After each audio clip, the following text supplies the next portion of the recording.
Let me tell you, I wasn't even halfway through my morning coffee when Meredith Talcott came clacking down my dock like she was about to launch D-Day, except, wearing wedge sandals, and a look that said she thought she was queen of the harbor. She wasn't. Not by a long shot. That dock, I built it with my own two hands, every permit paid for, every nail hammered while cussing under my breath at the mosquitoes. My name's Carter Witt, and I've called this patch of waterfront home for nearly a decade. It's funny how some people are drawn to power like raccoons to trash cans, right?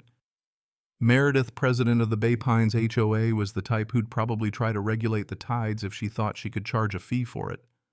She didn't bother knocking, just breezed down my dock waving a stack of papers and her nose in the air. "You can't keep that boat here," she barked, arms folded so tight you'd think she was holding in a secret. Now, I like to think I'm a patient man. So I leaned back, watching her like you'd watch a squirrel try to open a jar. "Pretty sure I can," I told her. "This is private property. Dock's on my deed." But Meredith was ready. Oh, she came loaded for bear with Section 12, Paragraph 3, all highlighted and dog-eared, declaring no boats over 18 feet within sight of the common areas. I had to laugh. "Meredith, the only thing watching my boat is the pelicans and maybe Mrs. Godwin's one-eyed tabby. You can't even see it from the road." But she just gave me that look the one only HOA presidents and mother-in-laws have perfected, declaring, "You're setting a bad example, Carter. The board will be taking action." I shrugged and told her to be sure she knew the law before she tried to enforce it. Should have been the end of it, right? But nah, folks like Meredith don't let things drop. 2 days later, I pull up from a supply run, and there's a towboat, an actual marine tow crew hovering near my dock, ropes at the ready. You ever walk in on something so ridiculous you think you're being pranked? That was me. "You gotta be kidding me," I muttered, hustling down the hill. Guy in a harbor patrol vest, clipboard and all, looks up. "You the owner of the Second Wind?" he asks. "That's me. And unless you want a lawsuit, you'll keep your hands off that boat." He blinked. "Got a complaint from Bay Pines HOA. Said this was illegally moored on common property, so I pulled out my laminated dock permits. Yeah, I keep 'em handy, thanks to Meredith's past shenanigans and the county property map. Harbor Patrol gives it one look, radios back to dispatch, and the tow crew practically evaporates. "No problem here," the officer said, and if looks could kill Meredith, who just showed up right then, would have buried me under the pier. But instead she got the scolding. "Ma'am, this is private land. You file another false report and you'll be facing charges." She stormed off, spitting, "You'll regret this," like some villain from a bargain bin cartoon. That little drama didn't go unnoticed. By Thursday, the whole bay was buzzing. Folks were out on their decks, lawn chairs pointed my way, popcorn probably ready. Even Dennis, my neighbor 2 doors down, dropped by with a can of paint thinner for the algae he claimed, but I'm pretty sure he just wanted front row seats. "Heard the Admiral tried to commandeer your fleet," he joked.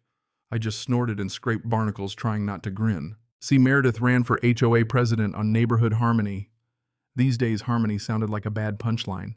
It wasn't even a week before things took a turn for the weird. One evening, sun barely set, I'm locking up the boat and notice the padlock on my dock gate is gone. Not broken, just missing. No scratches, no sign of force, but the uneasy feeling that someone had been poking around where they didn't belong. I checked the boat, nothing out of place, but that didn't settle my nerves. So next day I installed a motion-sensitive camera on the dock. Didn't tell a soul. I wanted whoever was sneaking around to stroll right into the spotlight. Didn't have to wait long. 3 nights later, past midnight, my phone pings, "Camera caught movement." I sit up, open the app, and there she is. Hoodie up, flashlight in hand, stepping onto my dock like she's breaking up a drug ring. She pokes around, reties a perfectly good line on my boat, and leaves 3 minutes later, oblivious to the camera right above her. At first I considered confronting her, maybe even with a little neighborly flair, but then I thought, nah, let's play this smart. I called Lena Morrill's old college buddy and property lawyer. Owed me a favor for fixing up her brother's dump of a house. Sent her the footage. She called it textbook trespassing, told me if Meredith so much as breathed on my boat, it could be attempted vandalism. I hesitated, thinking, do I really want to go nuclear? Lena just laughed. "Carter, she's the board president. If she's using HOA authority to trespass, the whole board's in hot water." I filed a police report the next morning, footage, security logs, notarized statement, the whole 9 yards. Officer raised an eyebrow when he saw Meredith's name. "You'd be surprised how often her name comes up," he said. I'm not, I replied. I want it documented and a restraining order if she steps foot here again. Stuff moved fast after that. By Friday, Meredith got a visit from the sheriff's deputy. The very next day, the HOA blasted out an email about recent misunderstandings and announced they'd review policies on docks and boats, classic damage control.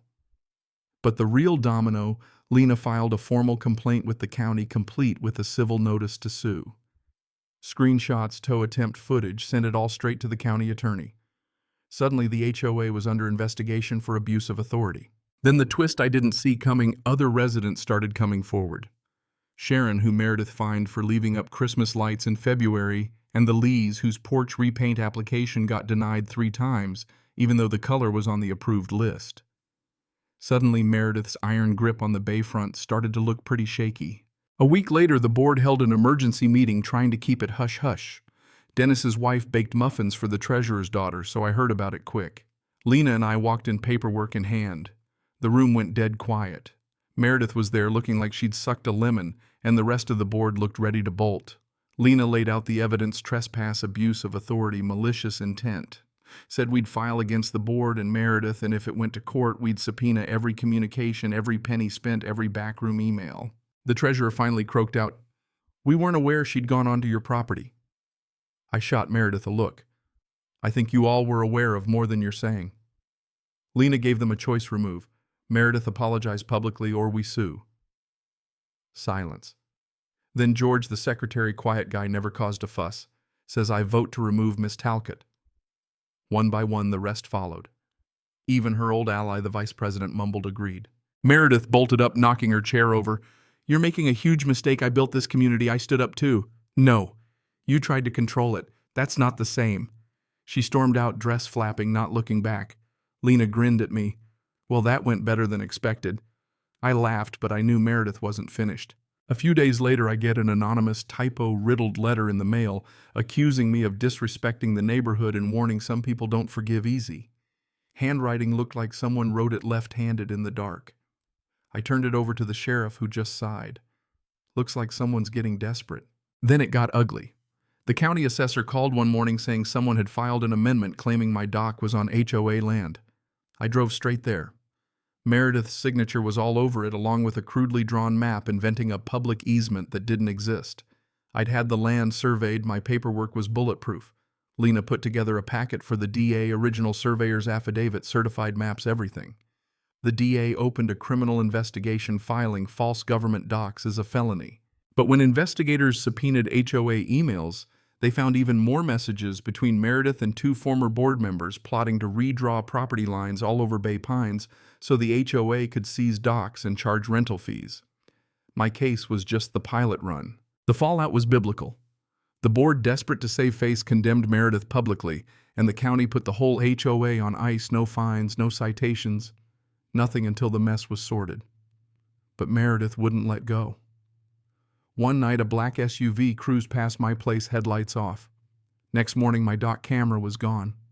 I called the sheriff. Turns out the SUV belonged to Meredith's cousin, a guy with a rap sheet for trespass. Deputies found my camera at his house along with a folder labeled HOA Plan B, full of maps, fee notices, threats to revoke dock access. That's when the news stations picked up the story. HOA president under criminal investigation for dock seizure scheme. Bay Pines exploded. Sharon led a petition to dissolve the HOA, and in 72 hours it was done. The DA charged Meredith with conspiracy, forgery, and fraud. Her cousin got nailed for trespassing and property damage. The other conspirators flipped and coughed up even more dirt. Turns out Meredith planned to turn Bay Pines into a semi-private marina, renting out dock access for a cut. With the HOA gone, we set up a simple civic association, no power, just potlucks and newsletters. Dennis dropped by with a 6-pack. Never thought I'd see the day. No more patrols, no more paperwork to paint your shutters. I toasted him. And no more midnight sabotage. We laughed out of relief, not spite. Funny thing about power, when people get a taste, it's never enough. Even after she was ousted, Meredith tried to keep the scam rolling. A month later, the state AG subpoenaed me as a witness. Turns out Meredith's scheme was part of a bigger racket. Some consulting firm, Anchor Ridge Solutions, was advising HOAs all over the county on how to quietly strip away homeowners' rights. with state grant money no less. My fight had cracked open something statewide. It made me wonder, what if I hadn't pushed back? What if I hadn't kept every scrap of paperwork? How many folks just give in figuring you can't beat the system? In the end, justice worked, but only because enough of us stood up and said no more. Meredith. She vanished, house sold off to pay restitution, even her jewelry auctioned off. Anchor Ridge folded their execs, now facing federal charges. And Bay Pines people started living again, painted their houses wild colors, let the Christmas lights stay up till spring, even stuck flamingos on the lawn if they felt like it. One evening, Dennis, Sharon, and I were out on the boat sunsetting fishing lines in the water. Dennis reeled in a snapper and said, "Think she's watching this from wherever she landed." I smiled. If she is, I hope she's taking notes. We laughed, not out of malice, but the kind of relief you only get when you know you've come out the other side changed and maybe a little bit wiser. Looking back, here's what I figured out: the line between order and control. It's razor thin. Give folks a little power and some use it to build community. Others use it to build a cage. It's easy to hand over your say to someone promising to keep things tidy. Harder to win it back when they go too far. So let me ask you, where would you draw the line? At what point does enforcing order turn into trampling on your rights? Have you ever had to fight for your own bit of freedom, no matter how small? Tell me your thoughts down below, or if you've ever tangled with an HOA nightmare. Because sometimes the only way to keep your dock safe is to make some waves of your own.